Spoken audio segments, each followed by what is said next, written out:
ಕರುನಾಡಿಗೆ ನಮಸ್ಕಾರ. ನಾನು DGK sir.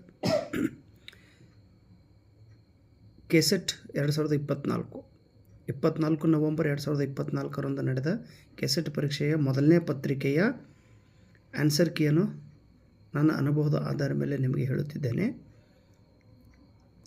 Unit number 1 teaching aptitude, ಇದರಲ್ಲಿ ಬರುವಂಥ ಈ ಪ್ರಶ್ನೆಗಳು. Learning objectives in the context of classroom means what? Learning ಆಬ್ಜೆಕ್ಟಿವ್ಗಳಿಗೆ ನಾವು ಸೆಕೆಂಡ್ ಇಂಟೆಂಡೆಡ್ ಲರ್ನಿಂಗ್ ಔಟ್ಕಮ್ಸ್ ಎಂದು ಕೂಡ ಕರೆಯುತ್ತೇವೆ. ಎರಡನೇದು correct. Next, the right sequence of cognitive development according to Jean ಪಿಯಾಜೆ ಈಸ್. ಮೂರನೇದ್ದು ಫಸ್ಟ್ ಸೆನ್ಸರಿ ಮೋಟರ್ ಸ್ಟೇಜ್, ಇದು ಹುಟ್ಟಿನಿಂದ 2 ವರ್ಷದವರೆಗೆ. ಅದಾದ ನಂತರ ನಾಲ್ಕನೇದು ಪ್ರೀ ಆಪರೇಷನಲ್ ಸ್ಟೇಜ್ 2 ರಿಂದ 7. ಆಮೇಲೆ ಕಾಂಕ್ರೀಟ್ ಆಪರೇಷನಲ್ ಸ್ಟೇಜ್ 7 ರಿಂದ 11. ಆಮೇಲೆ formal operational stage after 12th. ಹೀಗೆ sensory motor, pre operational, concrete, formal, ಇದು ಕರೆಕ್ಟ್ ಸೀಕ್ವೆನ್ಸ್. ಮೂರನೇ option correct. Next, which of the following are characteristic of Swayam portal? Swayam ಪೋರ್ಟಲದ ಒಂದು ಗುಣಲಕ್ಷಣಗಳು ಯಾವುವು?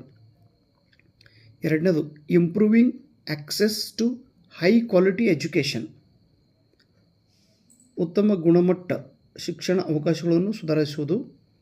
ಎರಡನೇದು ಉನ್ನತ ಶಿಕ್ಷಣವನ್ನು ಉತ್ತೇಜಿಸಲು group of DTH channels for promoting higher education. ಇವು ಎರಡು ಕರೆಕ್ಟ್. ಹಾಗಾದರೆ option number 2 is correct. Next question.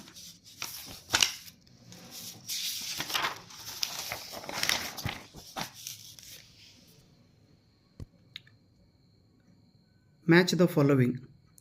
Trial and error, practice reduce mistakes, classical conditioning, artificial stimuli is used,